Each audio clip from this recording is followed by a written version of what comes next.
Добро вечер, јас сум Васко Ефтов, во емисијата во Центар на Алсатем телевизија. Вие сте на вистинското место, почитувани гледачи, бидејќи во наредните 50 минути и вие и јас имаме право да знаеме вистината. Еве што ќе гледате вечер во почитувани гледачи.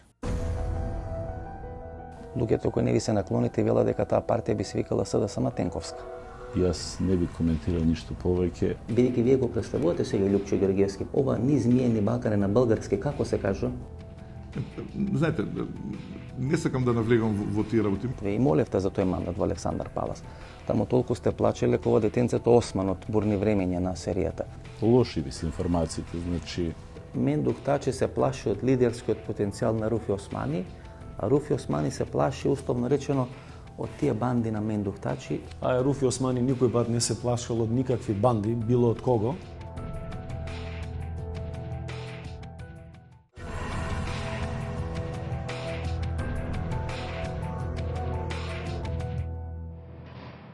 Македонија очекува на многу интересна политичка разврска. Со своето писмо пред 5 дена премиерот Никола Груевски ја отвори сезоната на конфликти со НАТО, со САД и со Европската унија.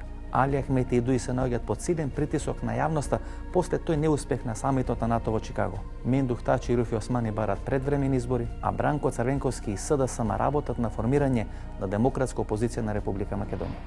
Господине Бучковски, што можеме да очекуваме после самитот на НАТО во Чикаго? Па според мене можни се 3 сценарија.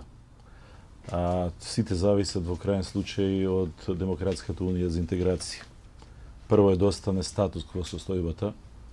Втората е Дуи да излезе во власта и да има нови избори. Третата е тоа што е посакува опозицијата, да се направи ново парламентарно мнозинство, што во овој момент сметам дека има најмалку можности.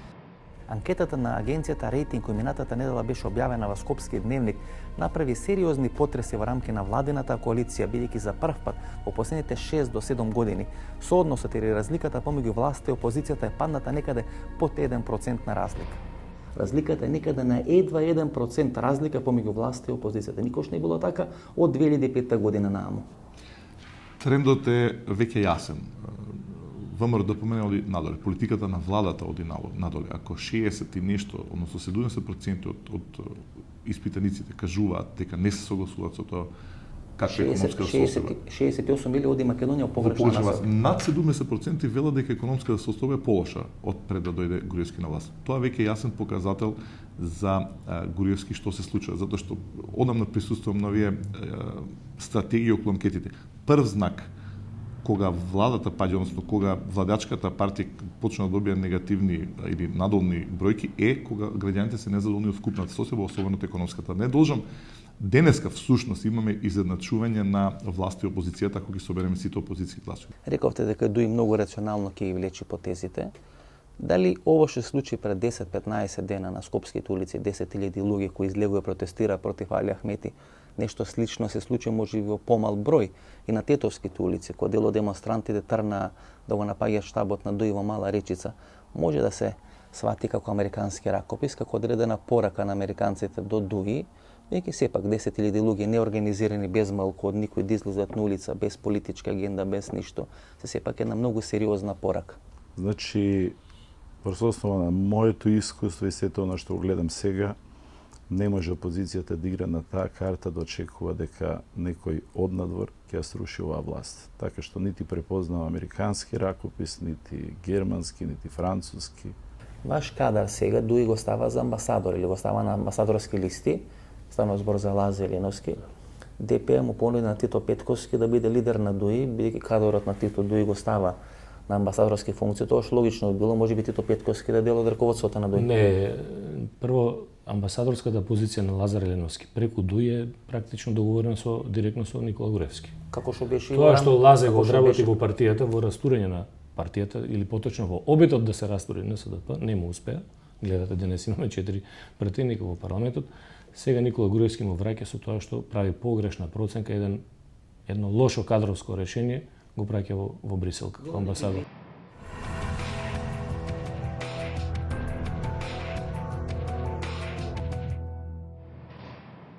Едно од двете клучни прашања на македонската политичка сцена е што ќе прави Али Ахмети и што ќе прави Дуи во вака заверениот политички котел. Што можеме да очекуваме како политичка разврска? Па прво може да очекуваме малце подлабока дебата во албанскиот кампус. Значи не може више да се избегнува фактот дека нашите евроинтегративни процеси, нашиот прием во НАТО е блокиран. Така да на ДУИ малце му се стеснува просторот да може да го маневрира и да го менаџира целиот тој процес. Погледнете едно парче од интервјуто со министрот Фатмир Бесими кој го правевме некаде пред 4 месеци на тема што ќе се случи ако Македонија во Чикаго не стане членка на НАТО. Ако не станеме членки на НАТО, тогаш ДУИ ќе мора да го менува своето име. Вашето име е Демократска унија за интеграција, ако не се лажам. Веројатно треба да станете Демократска унија за изолација. Дозволите ми вака да кажам. Значи, повелете. ДУИ своите политички ставови секогаш ги имало транспарентно и конзистентно. И тие ставови се донесени од страна на телата на одлучувачките тела на ДУИ и соопштени од страна на лидерот на партијата. Тоа се официјалните ставови на партијата. Никогаш партијата не преземала никаков политички чекор, било за влез на избори, било за влез на влада, било на каква комбинација, без тие одлуки да се разгледат во раководните структури на ДУИ и да се соопштат од страна на лидерот на партијата. Пред 2 недели на скопските улици излегоа повеќе од 10.000 албанци кои протестира против владата на Никола Груевски и против албанскиот партнер во таа влада. Ким Мехмети во минатата емисија рече дека тоа е процес на делегитимирање на албанските политички партии. Денес Руфи Османи вели дека ги чека тие политички протестанти да излезат со одредени политички барања како би знаеле во кој правец ќе се движи политичката сцена на Република Македонија и остава можност дека тие протестанти или те 10.000 луѓе може да излезат со политички барања и тоа да направи многу поинтересна албанската политичка сцена. Тоа се први протести на албанците против Али Ахмети и против ДУИ. Тие се први протести односно за делегитимирање на албанските партии. Ако албанските лидери имат уши да слушат и очи да гледат, тие веќе треба да сватат што им се случува. Им се случува, значи, делегитимирање. Некој ќе ги викни, ќе им направи политичка платформа, ќе даде лидерска агенда, ќе ги промовира во јавност. Еве нов политички субјект. Во вакви бурни средини, во вакви бурни времења не треба голема подготовка. Доволна е платформа, лидерски капацитет, медиуми и завршена е работата, а ние гледаме кој ги има тоа под контрола. Да, но се уште, значи, и јас како и вие чекаме да се артикулираат организаторите, значи, на овие протести и да видиме кои ќе бидат нивните политички барања. Кој според вас стои за тие протести?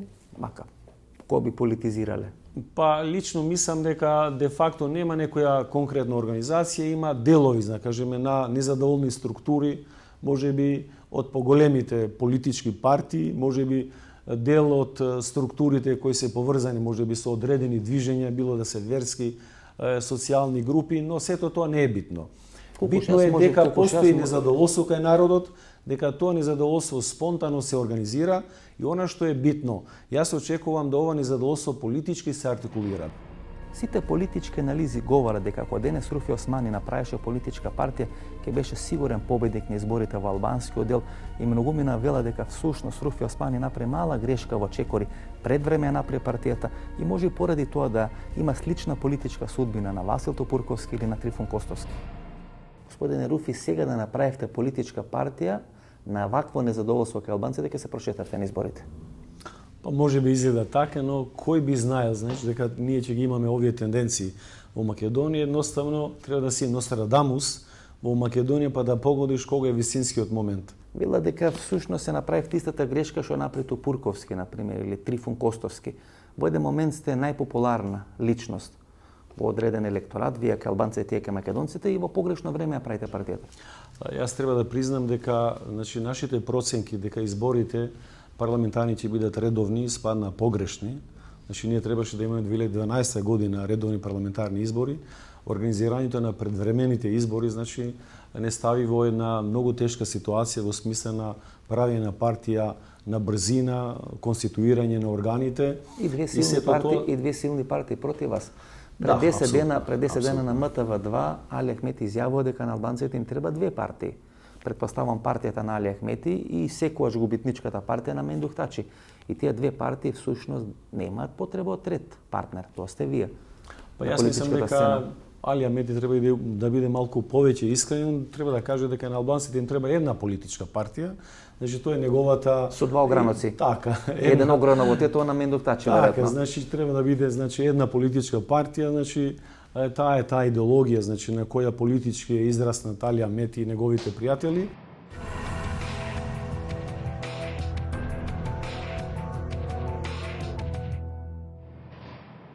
Бранко Цренковски и СДСМ одат во две фази на формирање на демократската опозиција на Република Македонија. По првата или во таа мини фаза одат на формирање на една мини или мала коалиција на Љупчо Георгиевски, Андреј Жерновски, Стојан Чангелов и партијата на Љубе Бошковски. И во втората фаза таа мала коалиција ќе биде споена или ќе биде приклучена кон големата коалиција која предводи Бранко Цренковски и СДСМ, и тоа спојување ќе биде на тој голем митинг на 2 септември оваа година во Скопје. На тој начин треба да биде формирана таа демократска опозиција на Македонија по принципот на демократската опозиција во Србија во времето кога требаше да биде рушен Слободан Милошевиќ. Господин Жерновски, дали ќе правите демократска опозиција на Македонија? Се најавува одредено укрупнување на опозицијата, за сега во 2 блока. Какви се шансите до локални избори да биде еден блок на демократска опозиција? Мислам дека многу добро и ефикасно што сега две структури ја водат оваа кампања, две главни групации, едната е на СДСМ, другата е нашата, на Либерална демократска партија, ВМРО Народна партија, Обединети достоинства. Добро што секој си има своја агенда и што директно со граѓаните, со гласачите ќе се комуницираме на тој начин. Мислам дека ќе се најде групација викат битка за ранетите. Тука сте вие, тука Љупчо Георгиевски, Стојан Ченумов и партијата на Љубе Бошковски. Баш една класична битка на Неретва, битка на ранетите. Со сите притисоци што постоја на 5 јуни и со начинот на кој што се гласаше на 5 јуни, пак соберете и гласовите на овие 4 партии, тие одлучуваат за тоа кој ќе биде победник на избори. И тука ја гледам едно суштината на функционирање. Сум убеден дека и тоа како ќе придонесеме во оваа опозицијска битка. Господин Мисовски, сака има коалиција на Ванчо Михайлов и Осип Броз Тито, Љупчо Георгиевски и Тито Петковски. Какви се шансите? Има такви случаи нели во историјата и во некои други држави кога вакво зло кое што е промовирано од оваа политичка опција, ВМРО ДПМН, каде што луѓето се обединуваат. Тоа зло ви беше најголема инвестиција 2006 година. Не, тоа не беше најголема грешка. Вие го донесовте на власт. И власт. грешката се ја признава.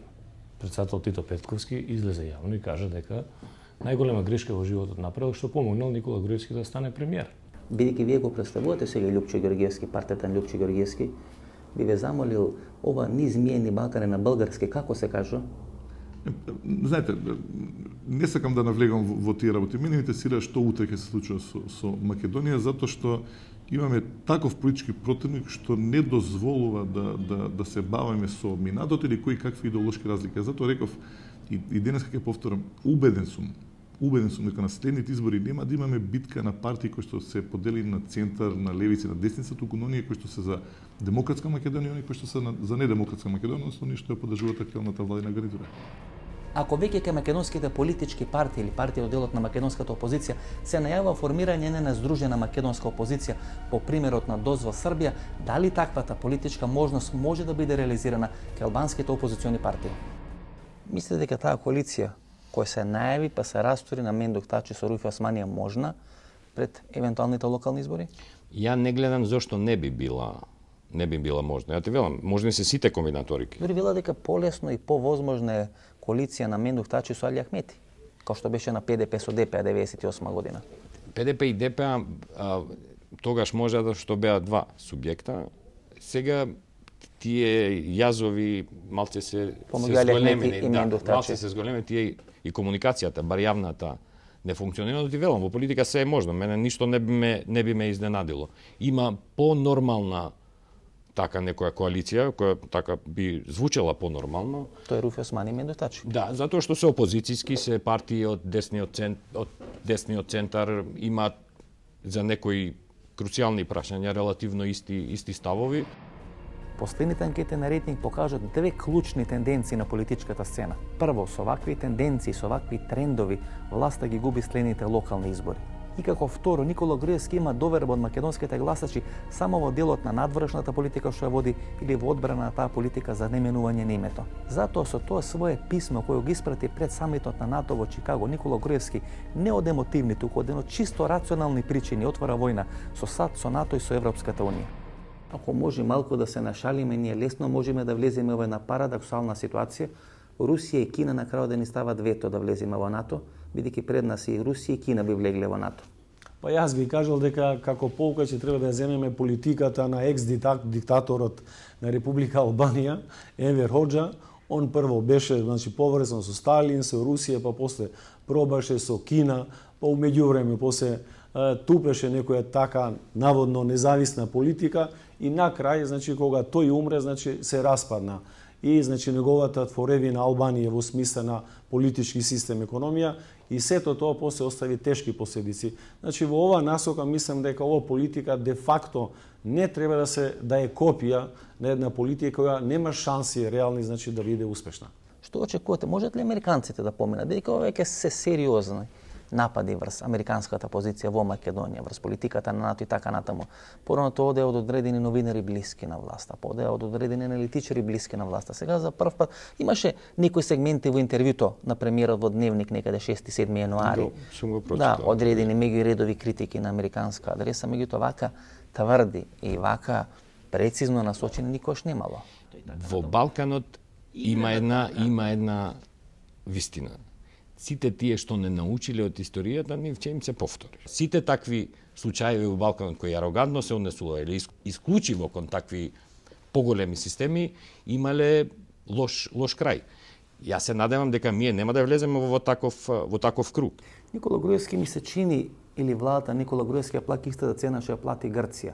Грција влезе во еден многу лош филм, да може да и парира на Турција на сите сегменти, политички, воено, безбедносно, идентитетски и така натаму.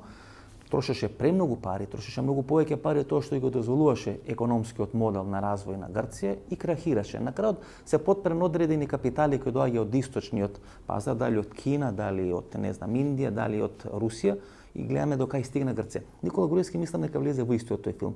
На една земја која е 4 пати поголема, тоа е Грција, со една многу посилна диаспора и позиција во светот, сакаше да ја парира безмалку во сите сфери, од економски до идентитетски што говорите и на крајот претпоставам дека целиот тој модел ќе заврши во економски банкрот кој што заврши во Грција. Едноставно денеска, Никола Груевски ВМРО ја плаќаат цената за погрешните стратегиски проценки во смисла на влијание на светската економска и финансиска криза, во смисла на прекин на односите со Меѓународниот монетарен фонд, во смисла на погрешните проекции за раст на GDP, за раст на економијата, во смисла на погрешните проценки дека тие ќе повлечат поголеми странски инвестиции, дека Македонија ќе биде клучна економска позитивна приказна. Затоа тие сето ова како недостаток на успех го компензираат со проектот Скопје 2014, го компензираат со интенцијата да го променат идентитетот на македонскиот народ.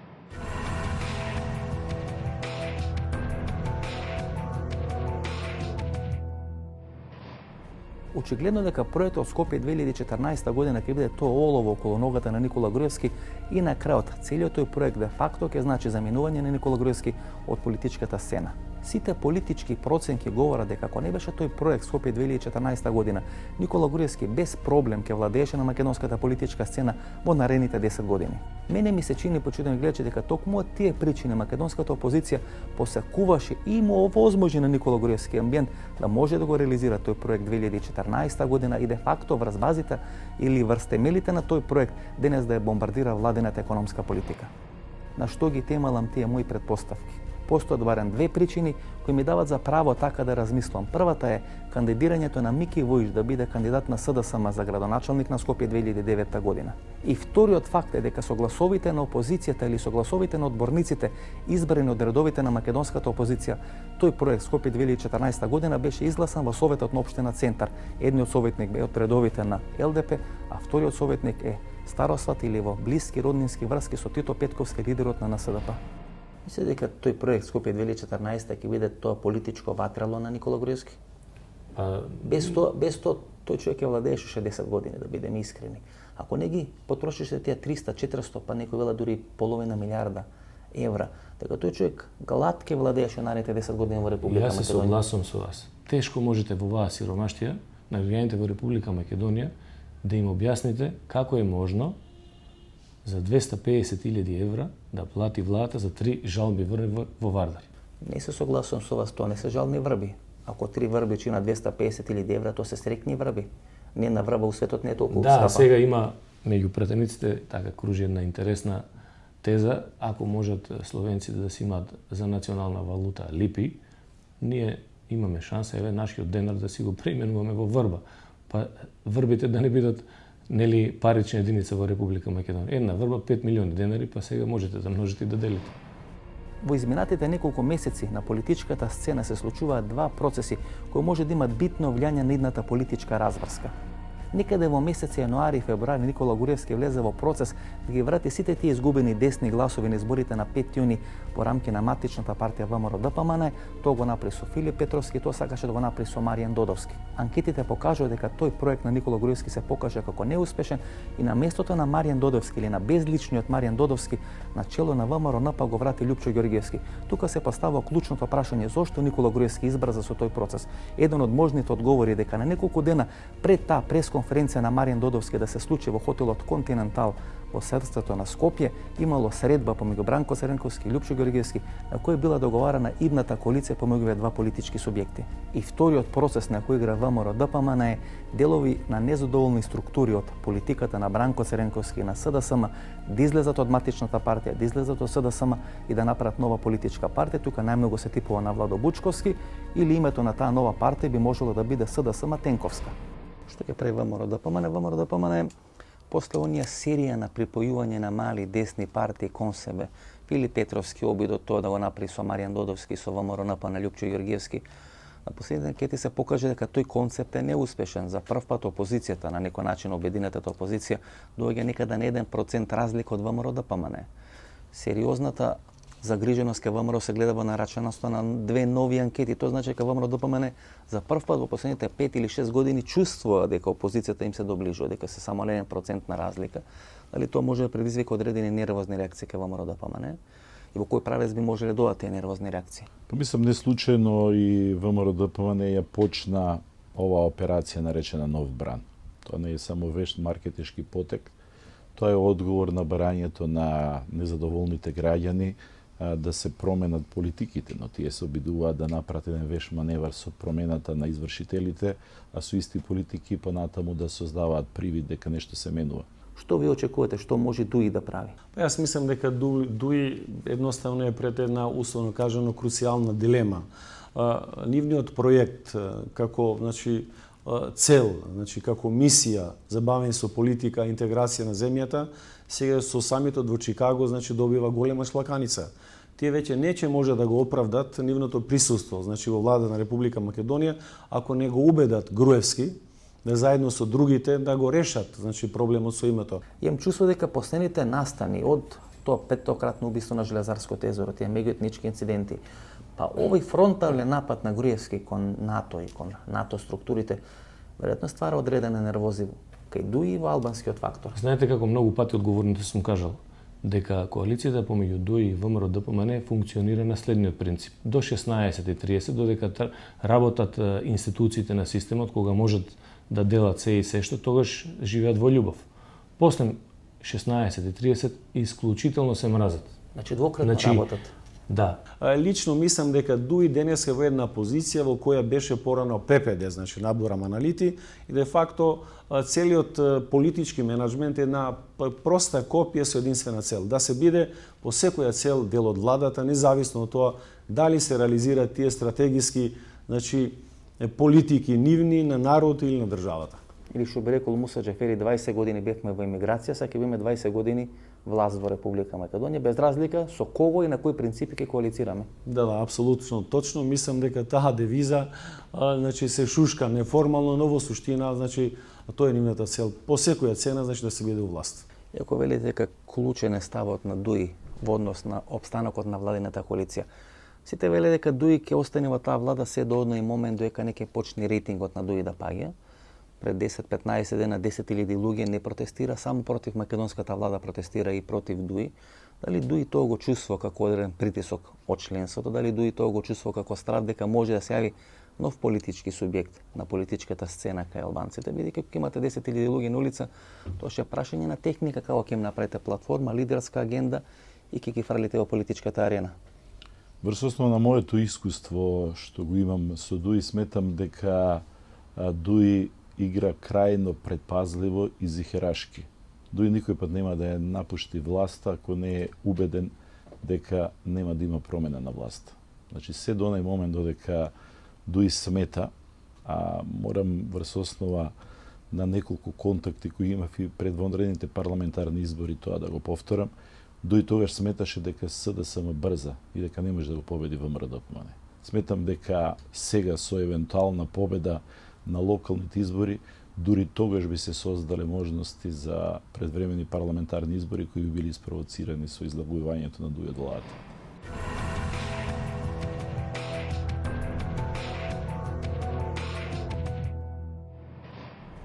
Дали тој судски спор кој се води против Владо Бучковски е камен околу неговата нога или тоа политичко менгебе со кое власта го оценува Владо Бучковски, евентуално го оценува Владо Бучковски да направи нова политичка партија и да одземи 1% од гласовите на СДСМ? Медиумите блиски на Груевски ве охрабрува да направите политичка партија, има неколку сериозни најави. Дали Владо Бучковски планира да направи политичка партија или листа со која би истрчал на наредните локални избори? Значи, што јас ќе правам во периодот кој предстои во овој момент е енигма во јавноста, но јас знам што ќе правам и мислам дека е прирано да ги кажувам моите чекори кои ќе следат веројатно за неколку месеци. Размислувате на политичка партија? Не на политичка партија во овој момент не размислувам, иако е известно дека она што се случува во нашето соседство или пошироко ги охрабрува условно речено оние кои сметаат дека во свет како што е кај нас, кога постојат два силни блока, во еден црно-бел свет, секој пат има простор за нешто ново. За такво нешто сметам дека во овој момент е прерано да се говори. Луѓето кои не ви се наклоните велат дека таа партија би се викала СДСМ Тенковска, алудирајќи дека всушност власта преку тој судски процес ве држи во менгеме и ве оценува да ја плюкате СДСМ. Тие што така сметаат, јас не би коментирал ништо повеќе, освен тоа дека времето покажа дека оние кои тврдеа и пред неколку месеци, пред 6-7 месеци, дека јас сум омилениот опозиционер, се излажа. Времето покажа дека оние кои судираа во гради и кои тврдеа дека може да донесат поени за опозицијата, за жал тоа не го направи. Бучковски, вие сте искусен политичар, веќе 15 години сте на политичката сцена. Зар не помисливте во еден момент дека бевте намерно одбран да го правите ова? Говорам од Црвенковски, говорам од СДСМ. Дали ќе има 39 или 42 пратеника, дали еден од тие пратеници ќе бидете вие, тоа е помалку важно. Некој можеше да ви го даде и тој мандат. Вие и молевте за тој мандат во Александар Палас. Луѓето кои биле на тој конгрес во Александар Палас вела дека таму толку сте плачеле како детенцето Осман од бурни времења на серијата. И некој кој не ви дал мандат, всушност во одбрал да бидете тој што ќе плюка по СДСМ, знаејќи на целиот тој судски бекграунд. Лоши ви се информациите, значи во Александар Палас јас се обидев на затворениот дел од состанокот. Па говорам и за затворено, да говорам отворено. И барате да бидете на листа да бидете вие, а не Емилијан Станкоч, ако не се лажам. Не ја давав само примери, не само за мене. И тогаш сметав и сега сметам дека е многу побитно да се почитува принципот кој го промовиравме. Тоа е да избереме луѓе кои може да донесат во својата средина еден глас повеќе од било кој во овој момент е форсиран. Така што мислам дека проблемите на СДСМ е вака како што е прераскажано од втора, од трета рака, испаѓа дека секој оној кој има различно мислење ќе биде протолкуван дека е предавник или дека одработува некоја туја агенда. Не е така. Стефчо Екимовски сега не ви испадне дека ви бил амбасадор на ЛДП во редовите на СДСМ. Сако ќе направите коалиција со СДСМ, Стево ќе се смета дека ваш. Додуше Стево се може да биде него многу разочаран на таа коалиција, а од друга страна па може да се смета за визионер на таа коалиција. Можеме многу да зборуваме за она што се случуваше меѓу ЛДП и СДСМ изминатиот период, особено пред изборите, но верувајте, сакам исклучиво се концентрирам на тоа што не чека напред. Имаме политика која што е исклучително штетна на Република Македонија, како опозициони структури заедно имаме заеднички политички противници, што е најважно се ги делиме, ја делиме истата загриженост за најбитните теми, економијата, политиката, под политика под разборам и судство и криминал и се, безбедноста, меѓуетничкиот живот, така што ме интересира утре како ќе му се спротивставиме на Груевски, а не тоа што се случуваше позади нас. Се плашите ли од судскиот спор? Бидејќи вашиот судски спор одеше паралелно со судскиот спор на Васил Тупурковски. Гледаме дека Васил Тупурковски заврши пред 2 месеци судскиот спор, ослободен од тужбата. Различни се Ефтов. Дали ВМРО-ДПМН намерно го одлага судскиот спор со Владо Бучковски, намерно го уценува, намерно ве држи во шахмат ситуација. Сега нема ни Виолета Дума горе во апелација. Нема на кого да играте, нема на кого да типувате. Дали се плашите дека судскиот спор може да завршите во затвор и поради тоа одработувате за ВМРО-ДПМН? Значи, ако ставовите што вие сега ги искажувате доминираат кај некои луѓе или се во нечии глави во СДСМ, тоа е погрешна тактика. Значи, не може со дисквалификација. Не, за јавноста говорам.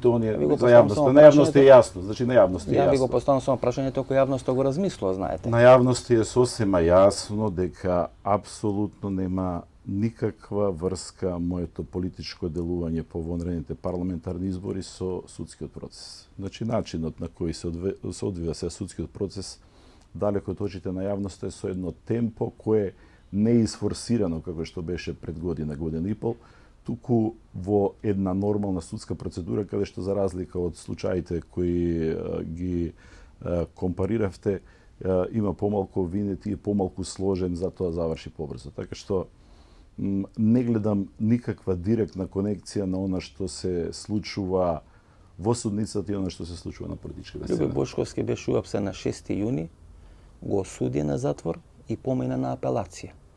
Вашиот судски спор е замрзнат година и пол дена. Вие сте човек кој е правник, знаете дека оваа власт кој сака некого да осуди, тоа го прави за 6 месеци.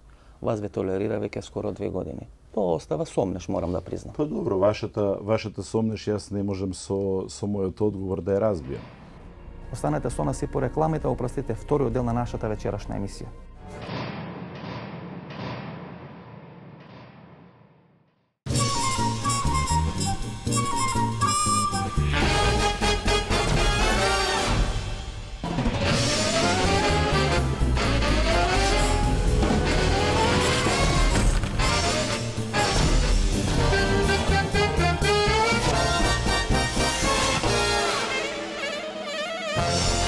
Блокмакс – ефикасен при различни типови болка. Од алкалоид.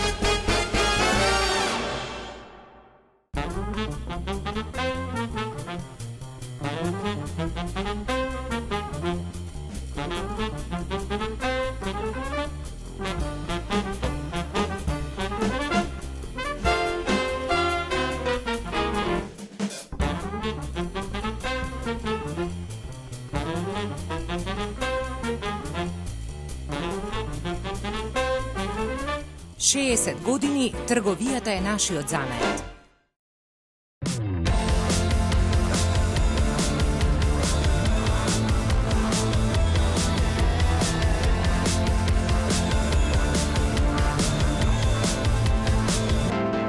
Секоја генерација го заслужува својот Јарис. Новиот Јарис од Тојота.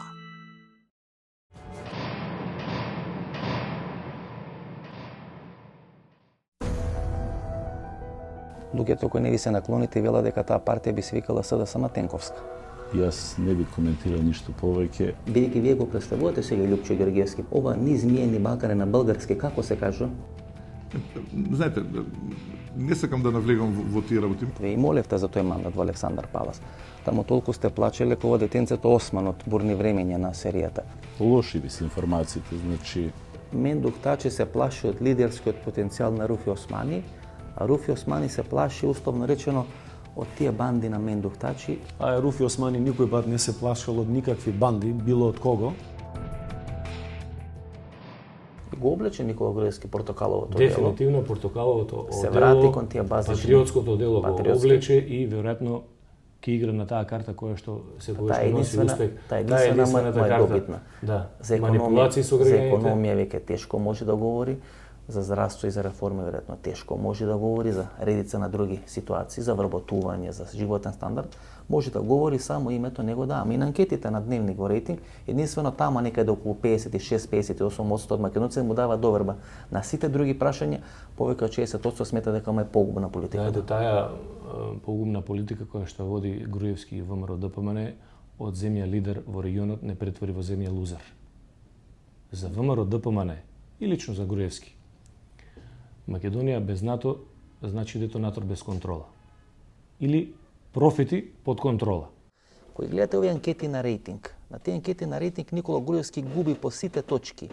Што е интересно, губи најмногу по економските точки. Незадоволна е неговата економска политика. 67% велат оди во погрешна насока. 80% од македонците, албанците велат побаво се живеело во времето на Југославија, колку се живее сега. Значи по сите точки што го донесува на власт класично и декласирана тие анкети, има само една точка кај што народот македонски му дава доверба, тоа е меѓународната политика. 58% од македонците велат Никола Груевски ја одобруваме неговата меѓународна политика. Од друга страна, кај албанците постои незадоволство од таа меѓународна политика и двата доминантни блока имат диаметрално различни ставови по тоа прашање. Прво, во македонскиот блок сигурно ќе треба и таму да се развие некоја дебата за да се елаборира што значи меѓународната политика. Не го даваме името. Не го даваме Косово. Значи тоа е таа политика. Ние името не сме го давале 22 години, него некои процеси не ни биле блокирани во сите тие евроинтегративни процеси. Значи, ја мислам дека во идниот период сум прилично сигурен дека македонското општество ќе влезе во така разложување и објаснување на не го даваме името и блокада на евроинтегративните процеси и што треба тука да се смени. Значи некоја ферментација. Па ќе се стори затоа што кој е изборот? Кој е изборот? Ако е тоа веќе трајна категорија дека нам ни се блокирани евроинтегративните процеси и приемот во НАТО, што не е алтернативата, значи не може више да се се избегнува. Се навикнуваат луѓето дека сме трајно нерешлив проблем, ко Кипар на пример. Ако луѓето ја прифатат таа ситуација дека сме трајно нерешлив проблем во однос на НАТО и евроинтегративните процеси, и стануваме трајно нерешлив проблем. Ја не верувам дека ние сме трајно нерешлив проблем. Сигурно некои работи треба да се сменат во начин на кој се води и на трешната и надворешната политика. Ја мислам дека некои работи може да се одблокираат таму просто затоа што некои работи во светот така и функционираат. Може ли Дуи да биде првата жртва на тие процеси? Ова сакав да го поврзам. Значи со самиот факт што ние ќе мора да дојдеме до таа конклузија дека ние сме трајно нерешлив проблем со начинот на кој се однесуваме, тоа автоматски ќе биде каписла за албанскиот блок да мора таа подлабока дебата да се води. Затоа што ако е веќе тоа трајна категорија дека ние сме блокирани, главниот предизборен аргумент на Дуи се става под знак на прашање и Дуи ќе мора да превземе некоја акција за да се оправда пред своите граѓани и своите бирачи. Поблиску сте до коалиција со Мендух Тачи или со Али Ахмети? Едноставно од денешна гледна точка зборувам за една еквидистанца. Можам јавно да кажам дека од ДПА беше иницијативата да ние почнеме да соработуваме. 6 месеци ја нудете алтернатива и одеднаш кога почнавме да соработуваме поради големиот отскок на нашиот рейтинг, тие најдо едно алиби да го прекина тоа. А со Дуи како Што беше причината? Многу велат дека Мендух Тачи се исплашил дека ако се споите, ако сте во коалиција, вашата партија, партијата на Мендух Тачи, луѓето природно ќе ве гледат кој еден лидер на ДПА. И дека тоа е тоа што всушност го исплаши Мендух Тачи. Формално тие држа до став дека наводно мојата средба со Зоран Заев е увод во една коалиција на РДК со СДСМ, што апсолутно не е вистина, мимо тоа што тие имали и продолжуваат да имат контакти на повисоко ниво со челниците на СДСМ, тоа е нивна работа. Добро, има неколку средби на Мендух Тачи со Бранко Црвенковски. Мислам дека не го демантирало тоа ни едниот ни другиот на новинарски прашања. Дали во Скопје, дали во Тетово, неколку средби биле остварени. Јас мислам дека би требало нив да ги прашате, едноставно јас ги немам овие информации, значи алибито беше тоа, а во суштина беше нешто сосема друго. Едноставно со таквиот чин тие, значи доаѓа до вашата констатација дека без една, значи здружена албанска опозиција во смислена соработка, значи реалните шанси да се победи Дуи, значи на наредни локални или парламентарни избори се мали. Но сепнево ми се чини дека крајниот рок кога таа голема здружена опозиција ќе мора да биде промовирана. Веројатно во таа здружена опозиција ќе треба да влезе и ЛДП, ќе треба да влезе Лјупчо Ѓорѓевски, ќе треба да влезе Стојанчо Ангелов, ќе треба да влезе партијата на Љубе Бошковски, ќе треба да влезете вие, не знам, се плашам да не испаднете вие, некој технолошки вишок во рамки на таа коалиција, треба да влезе и Ќоро и Сакато и не знам една бина да не биде малце да поставите целата таа коалиција на некој митинг во септември. Нашата позиција на НСДП од 2008 е јасна. Во добро 3 години се 4 имате време да е утврдена согласно конгресните документи и одлуките на Централниот одбор. Ние сме во опозицијскиот фронт и така ќе настапуваме понатаму. Може ли да биде демократска опозиција на Македонија формирана? Дали таа демократска Ако опозиција... мислите по принципите на ДОС во Србија, мислам дека има реални шанси. Веќе е многу клучно. Мислам дека сега никој веќе не го поддржува Никола Груевски. Без разлика дали се работи за Стојанче, за Тито, за Бранко или за Љупчо Ѓорѓевски. Ако граѓаните сметаат дека владењето на Љупчо Ѓорѓевски е некакво дно во Република Македонија, сега гледаме дека практично имало и нешто под дното, а тоа се вика Никола Груевски и неговата погумна политика. Веруете, граѓаните повеќе не го поддржуваат. Обично велат Мендух Тачи се плаши од лидерскиот потенцијал на Руфи Османи, а Руфи Османи се плаши, условно речено, од тие банди на Мендух Тачи, и тоа било основата зошто пропаднала коалицијата помеѓу Руфи Османи и Мендух Тачи. А Руфи Османи никој пат не се плашал од никакви банди, било од кого. Едноставно не сум се плашал ни во многу поделикатни ситуации во мојот живот, а камоли да се плашам сега од било кој, значи и од било која групација која седи околу некој.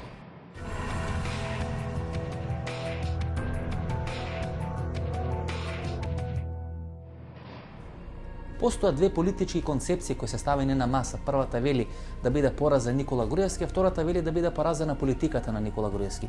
Како што сега стојат работите, СДСМ и Бранко Црвенковски ја прифати ова втора концепција да ја поразат политиката на Никола Груевски, а не на избори да го поразат Никола Груевски. За да се свати таа концепција на опозицијата на Бранко Црвенковски, треба да се даде одговор на двете клучни дилеми: како ќе биде реализирана таа концепција и зошто е одбрана таа концепција. Во раце, почитувани гледачи, држам анкетата која минатата недела беше објавена во Скопски дневник, а е направена од реномираната агенција Рейтинг. Кога ќе се погледнат резултатите на таа анкета, многу работи стануваат јасни. Например, на прашањето дали Македонија се движи во погрешна насока, 67% од граѓаните на Република Македонија велат дека Македонија се движи во погрешна насока. На прашањето што би рекле дали денес економската состојба во Македонија е добра или лоша, некаде околу 71% од граѓаните велат дека живееме во лоша економска состојба, некаде 80% од македонците и 81% од албанците велат дека денес живееме многу полошо отколку во времето на СФР Југославија. И на прашањето дали Македонија подобро или полошо од насите соседни држави се справува со економските проблеми, некаде 65% велат дека полошо се справуваме со тие економски проблеми. И сега доаѓаме до клучната разврска на нашата дилема. Персонификација на ваквата лоша економска политика која се води во Република Македонија, господинот Зоран Ставревски или министерот за финансии, некаде пред еден месец, беа многу силни тие шпекулации дека поради таа лоша буџетска политика Никола Груевски размислува да го смени таа функција Зоран Ставревски. Што во тој момент прават СДСМ и Бранко Црвенковски? После неколку месеци на политичко молчење, Бранко Црвенковски излага на пресконференција и бара интерпелација за Зоран Ставревски. Зошто? Секој политички аналитичар кој држи до себе би одговорил на така поставеното прашање зошто дека Бранко Црвенковски де факто политички го спасува Зоран Ставревски, односно го спасува да не биде сменет најрано до локалните избори 2013 година. На тој начин Бранко Црвенковски сака континуитет на сегашната економска политика на владата на Никола Груевски, бидејќи таа економска политика и целосното девастирање на македонската економија му одговара како одредена политичка подлошка на која на наредните парламентарни избори ќе го девастира или ќе го декласира Никола Груевски и владата на ВМРО-ДПМН. Што сакам да ви кажам со ова, почитувани гледачи? Ако ги гледате сите тие политички битки, НАТО, име, презиме, тоа е секундарен елемент на целата политичка битка. Клучната битка или таа битка на сите битки која ќе се води во наредните 2, 3 или 4 години е да се покажи дека всушност политиката на антиквизација на Никола Груевски е многу поразорнувачка и многу поштетна за имиџот, за економската состојба и за крвната слика на Република Македонија во споредба со политиката на приватизација на Бранко Црвенковски. Шахистот Бранко Црвенковски сака да го донесе во еден таков економски политички сајтнот Никола Груевски и да биде бетонирано и тетовирано во свеста на македонските гласачи дека Никола Груевски со таа своја политика на антиквизација има растурено македонската економија, има растурено македонската држава. Сетете се на овие мои проценки, сетете се на овие мои зборови и некаде по 1, 2 или 3 години само извадите ги од фиоките на вашата меморија и ќе сватите дека сум бил во право. Тогаш Никола Груевски ја направи разликата во однос на опозицијата со гласовите на турците и со гласовите на ромите на Байрам Амди. Кога се трнат тие гласови на страна, тогаш власта и опозицијата се изедначени во македонскиот политички блок. И јас ви тврдам дека на следните локални избори, бидејќи тие се редовни, регуларни во 2013 година или во втората половина на месец октомври, опозицијата ќе го порази Груевски. Ние ќе победиме. Затоа што тоа граѓаните го сакаат. Сакаме да победиме и ви тврдам дека сигурно ќе победиме. 1 милиарда евра треба да се враќаат во наредните 2 години после локалните избори. Јас говорам ќе треба да се решава име, ќе треба да се решава презиме. Локалните избори. Не мислите дека опозицијата прави одредени калкулации и стратегии дека треба да се остане Никола Груевски до крај да биде девастирана неговата економска политика. Да, ама кога ќе дојде крајот, ќе биде многу погубен за Република Македонија. Па знаете, имате два принципи во политиката. Што ќе прават граѓаните? Гледате дека секојдневно имаме одлив на млади кадри. Имате два принципи во политиката. Едниот да го поразите Груевски, второ да го поразите политиката. Ако сакате да го поразите Груевски, вие денес може парламентарно мнозинство ново да направите. Тоа не би требало да биде некој проблем. Бројките, математиките во собранието тоа го покажат. Јас мислам дека е многу поважно да се порази политиката, а не Никола Груевски. Политиката која тој ја води. А таа може да биде поразена само ако биде класично девастирана. Економски, финансиски и така натаму. Тоа не е целта да ја поразиме политиката на Груевски. И тоа и ќе го направиме. На следните избори кога и да бидат. Но зговорам по редот на нештата, согласно законите и уставот. Први наредни избори се 2013. Тоа се локални избори.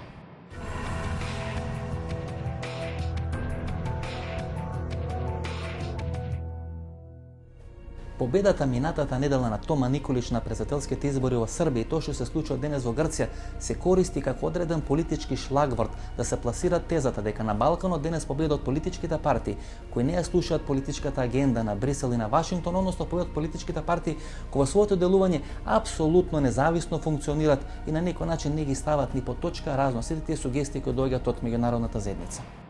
Дали победата на Тома Николич треба да се анализира од еден аспект дека може брзо да се влезе во решавање на тоа косовско прашање. Слична ситуација 2005-2006 година имавме и во Македонија. Сметавме дека сите процеси ни се затворени, добро аспектирани, дека е добро да му се даде на Никола Груевски да се врати на чело со ВМРО-ДПМН на државата, дека двете партии, едната ќе има подготвено, другата ќе реализира целата таа работа. Дали тоа нешто слично се случува сега во Србија? Тадич беше синоним за еден проевропски политичар и беше миленик на Западот, тоа е известно, но и тој како, да речеме, состојбата во Грција која анализираме, ја плати цената за тесната и на моменти безрезервна поддршка што имаше со Запад. Многу мина денес прават одредени споредби на политичката кариера на Никола Груевски и политичката кариера на Тома Николич, односно смета дека после победата на Тома Николич во Србија, во рамки на Србија и во рамки на политичкиот систем на Србија се случило нешто слично што се случи 2006 година со победата на Никола Груевски во рамки на Република Македонија. Јас не се согласувам со тоа, почитувани гледачи, бидејќи политичката траекторија на Никола Груевски е многу послична на таа на Слободан Милошевиќ отколку на Тома Николич. Ние мора да се концентрираме, и тоа е најважен проблем на граѓаните, сиромаштијата, уништениот животен стандард. Тоа е тоа на што треба да ја Тоа на што дојде на власт Никола Груевски на крајот на крајот. На крајот на крајот Груевски доби, јас лично како граѓанин се разборам, очекував на вистина реформи, сериозни и подобри резултати во економијата. Тој бито реков. Гледате, господин Жерновски, интересна политичка траекторија. Пред 5 дена победи Тома Николич на изборите во Србија. Значи човекот трга од платформа и позиција на Шешел, Карловац, Карлобак, Вировитица, Винковци и доаѓа до еден прагматичен политичар кој смета дека првата средба што треба да ја прави да оди во Германија, бидејќи Германија им е главен сојузник на Србија. Пазите, Германија која и прва и втора светска војна ги напаѓа и води војна со србите. Нели таа флоскула на Милошевиќ, Германија, Ватикан и ЦИЕ растуриле поранешно Југославија, значи човекот ја прави таа политичка траекторија. Гледате политичката траекторија на Груевски: банкар, брокер, реформатор и на крај националист. Таа е многу послична траекторијата на Милошевиќ отколку на Тома Николич. Груевски дојде на власт благодарејќи на очекувањата што ги има граѓаните дека нешто ќе направи во економијата. И ќе си замине поради слабите економии. Значи економијата го доведе, економијата и ќе го трне од власта. И ако сакате примерот со нашиот северен сосед, сепак граѓаните гласа против Тадич, затоа што не беа задоволни од економската состојба. Да не забораваме нешто кое, условно ги делиме граѓаните или ако сакате гласачите на македонци и албанци. Една анкета направена помеѓу албанците во Македонија, каде што директно се сугерираше дали ниве најголем проблем е загорзената безбедност или ако сакате недоволно стварување права на албанците, убедливо прво место беше економската состојба. Сите ние во Македонија патиме, страдаме поради оваа економска политика на Груевски. И таа, како што кажав, ќе му ја отвори вратата од неговиот кабинет. Дали во Македонија можно идната година да бидат организирани предвремени парламентарни избори во пакет со редовните локални избори? Дали може да се очекува идната година да има предвремени парламентарни и локални избори во исто време одржани? Не, според мене не може да има заедно со локалните избори. Единствено, според она што јас го гледам како реалност, успехот на опозицијата и евентуалната победа би отворил простор за локални избори. До тогаш е очигледно дека и начинот на кој СДСМ ги промовираше протестите, митинзи, слоганот на почетокот барем нема да биде барање на предвремени избори. Тука некаде е крајот на нашата емисија, се враќаме за 2 минути да одјавиме вечерашната емисија.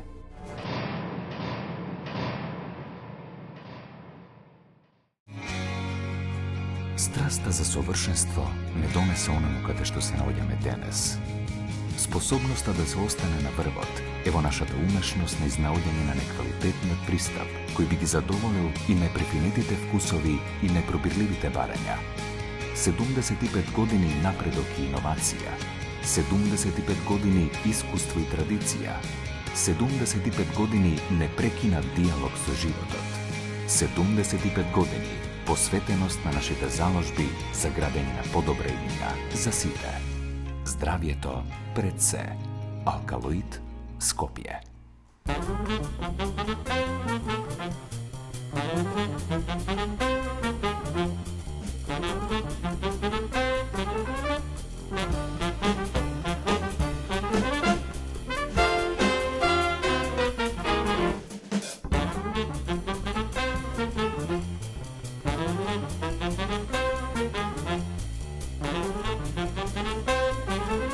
Шеесет години трговијата е нашиот занет.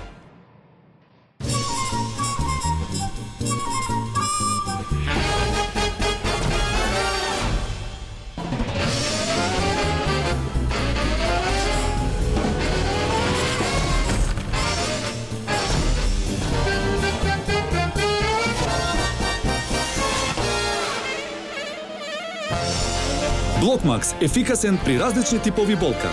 Од Алкалоид.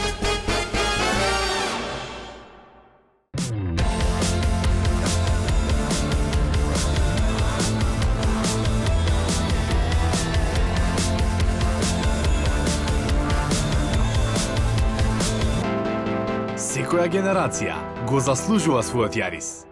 Новиот Јарис од Тојота.